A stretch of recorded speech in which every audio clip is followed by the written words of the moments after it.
उसने कहा मैं तुम्हारी रिपोर्ट पूरी बना दूंगा, लेकिन तुमको महंगा पड़ेगा। और महंगा क्या पड़ा, तब मैंने एक बोतल ली और वहां पर पिया हूँ बस। अच्छा, बाकी मैं क्या कर सकता। इन 10 सालों में अगर ये इस फाइल को लेके पैदल दिल्ली पहुंच जाते तो संभवतः इनको आवास मिल जाता। 9 अक्टूबर 2020 की कटिंग है, गढ़वाल समाचार। 8 साल से प्रधानमंत्री आवास को लेकर भटक रहा वृद्ध। अब आप लगा सकते हैं।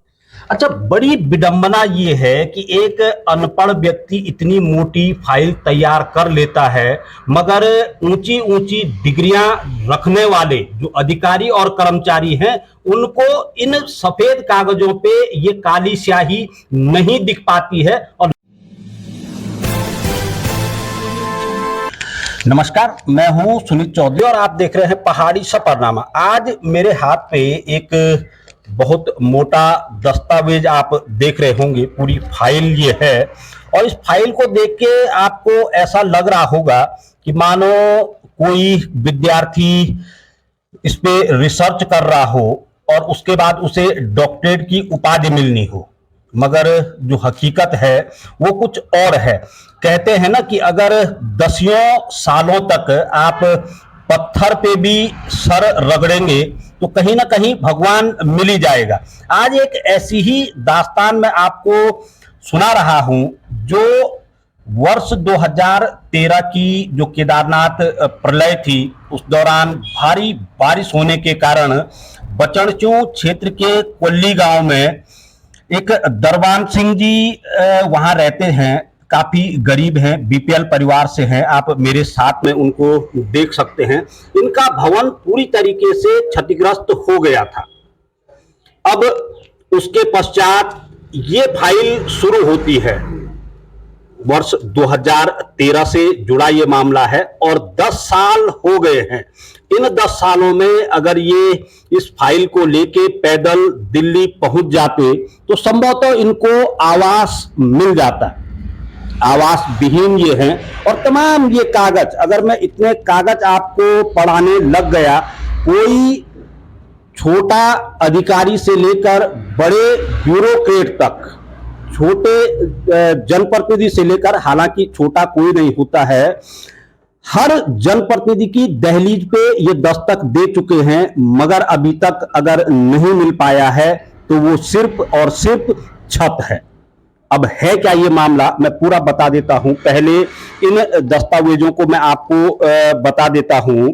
ये आप देख रहे होंगे तमाम प्रार्थना पत्र ये हैं जो कि वर्ष 2013 से शुरू हुए हैं और तब से लेकर इन पे कार्यवाही चल रही है।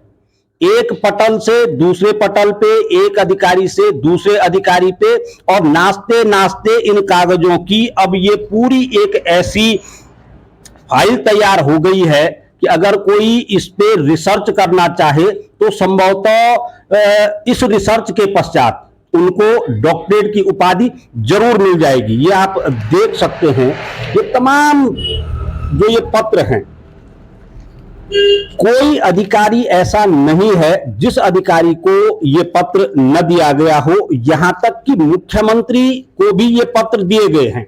और उससे बड़ी बात यह है कि जो शिकायत प्रकोष्ठ होता है जनपद का, उसमें ये शिकायतें पंजीकृत भी हैं और उसके पश्चात उन शिकायतों को निस्तारित भी कर दिया जाता है। अब निस्तारण क्या कुछ हो रखा है ये आप नतीजा सामने पे देख सकते हैं। एक अखबार की कटिंग भी इसमें है। ये 9 अक्टूबर 2020 की कटिंग है, गढ़वाल समाचार। 8 साल से प्रधानमंत्री आवास को लेकर भटक रहा वृद्ध। अब आप लगा सकते हैं 2020 में ये खबर प्रकाशित हुई है और आज 2023 है, तो इससे आप लगा सकते हैं कि जो सरकारी मशीनरी है हमारी, वो किस तरीके से काम कर रही है। और ये नहीं कि अधिकारियों को संज्ञान में नहीं है, ये तमाम पत्र यहाँ दिखाई दे रहे हैं और इनमें स्पष्ट लिखा हुआ भी है कि मैं अगर आपको इन पत्रों को बताना चाहूं, जैसे ये एक पत्र ग्राम विकास अधिकारी का मेरे पास खंड विकास अधिकारी का ये मुझे दिखाई दे रहा है, जिसमें कि स्पष्ट लिखा हुआ है कि जो जांच आख्या है अधिकारियों के द्वारा जो जांचें की गई हैं वो वास्तव में पूर्णतया सत्य हैं और इन्हें पात्र माना गया है कि इनको अगर प्रधानमंत्री आवास योजना से आच्छादित किया जाता है तो कहीं ना कहीं इन्हें लाभ उस योजना का मिल पाएगा। मैं उनसे भी बात करूंगा और ये दिखाने का मेरा तात्पर्य ये था कि कम से कम अधिकारी ये देख लें कि आज योजनाएं किस तरीके से धरातल पे पहुंच रही हैं, जहां केंद्र और प्रदेश सरकार लगातार दावे कर रही है जो आवास विहीन हैं उनको आवासों से जोड़ने की, मगर ये फाइल आज मुंह चिढ़ा रही है उन दावों की। चाहे हमारे ब्यूरोक्रेसी से जुड़े हुए अधिकारी हों या फिर हमारे राजनेता हों, अगर वो इस खबर को देख रहे हैं तो एक बार जरूर इन फाइल के पन्नों को आप देख लीजिए। ये दिखा रही है कि उत्तराखंड में किस तरीके से योजनाओं का संचालन चल रहा है। ताऊ जी, 71 वर्ष की उम्र आपकी हो गई है, कब तक इस फाइल का बोझ ढोते फिरोगे? साहब ढोते ढोते मैं थक गया इसमें साहब। 2013 से मैं लड़ रहा हूँ और अभी तक इस फाइल लगते मैं थक गया हूँ। कहाँ से मेरे पास इतना पैसा आएगा? गरीब आदमी हूँ मैं। मेरे पास जो कर्जा कुर्जा होता तब मैं उसको निकाली, तब पेंशन आती है 4500 रुपये 3 महीने, तब आता हूँ मैं यहाँ। नहीं तो कहाँ से आऊँगा मैं? इसलिए जो है कि मेरे को जो है आवास की जरूरत है और मेरे को आवास मिलनी चाहिए। मैं बहुत गरीब आदमी हूँ, मेरे पास कुछ नहीं है, ऊपर पकड़ने के लिए नहीं है, नीचे टिकने के लिए नहीं है और मेरी खेत भी जमीन में कटी हुई है जिसका वो मुआवजा नहीं मिला है। ठीक है, और मैं एक मतलब जो है कि दबते जा रहा हूँ, लोग मेरे को दबाते जा रहे हैं, कर्मचारी भी दबाते जा रहे हैं। अब मैं कहाँ जाऊँ बोलो? अब मैं सोच रहा था प्रधानमंत्री को लिखूँ तो क्या लिखूँ? मैं तो अनपढ़ आदमी हूँ, इसलिए मैं क्या कर सकता हूँ? अब घूमते घूमते थक गया। मैं परसों में वहाँ गया था कलेक्ट्रेट में, तो वहाँ उन्होंने बोला नेगी जी के पास जाओ नीचे, तो नेगी जी के पास में एक मतलब वो पत्र आया ऊपर से, तो उन्होंने कहा भाई जब तुम्हारे ये वो होगा आगे की फाइल शुरू हुई, पुरानी नई फाइल लगेगी तब तुम्हारा काम होगा। अच्छा, और बाकी मैं क्या कर सकता हूँ? मैं मेरे को बोलने भी नहीं आता, मैं अनपढ़ आदमी हूँ। ठीक है, मैं पढ़ा लिखे भी नहीं हूँ और मैं घर में भी जाता हूँ तो मैं बहुत फिक्र रहता है क्या करें। अभी किस तरीके से रह रहे हो आप? क्योंकि जो आपका भवन है मैं इसमें देख पा रहा हूँ, सरकारी अधिकारियों ने भी प्रमाणित कर रखा है कि आपके पास भवन नहीं है साहब। इसमें 2 दफे तो गैरोल जी ने मौका किया, 2 जी ने दर्शन लाल ने किया और 4 दफे बिरज मोहन ने किया और 1 दफे उसने क्या बोलते पटारी को, क्या नाम है इसको, एक पटारी था। और अभी परसों मेरे को पटारी जी ने बुलाया, तो मैंने कहा साहब मेरे पास यहाँ आने की मतलब कैसे हो जाऊँ? तो मेरे पास कुछ नहीं था, तो उन्होंने कहा मैं कांडे आ जाओ।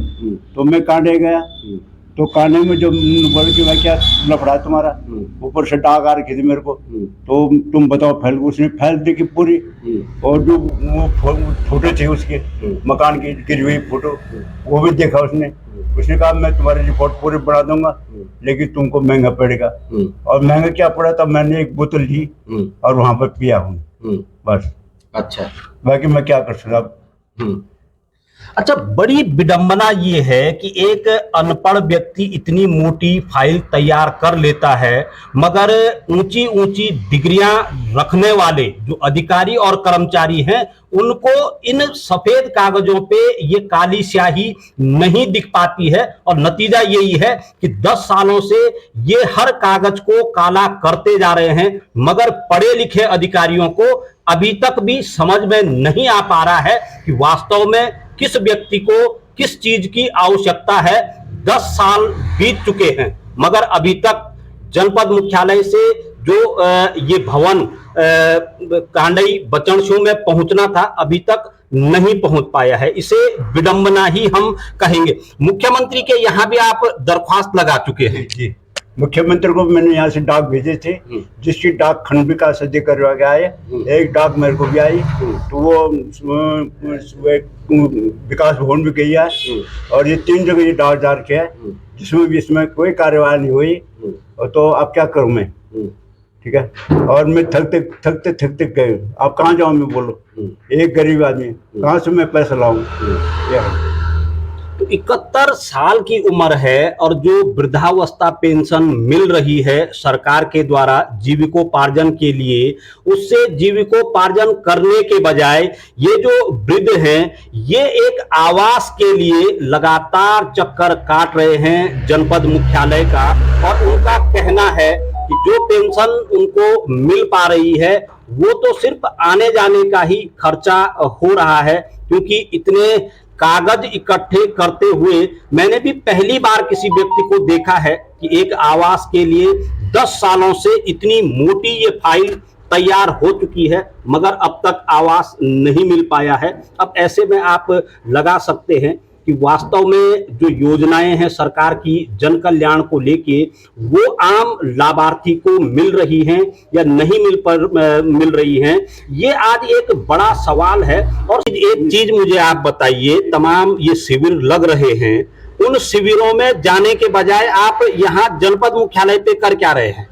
साहब ये ऐसा है कि मैं तो ऐसा है कि जब शिविर लगते हैं गांव में तो मेरे को कोई पता नहीं लगता है कब आता है क्या, तो कोई सूचना नहीं मिलती मेरे को। मेरे मकान है साइड में, गांव वाले आते हैं जाते हैं, हमको कोई नहीं बताता, इसलिए मैं जो है कहाँ से आऊँ।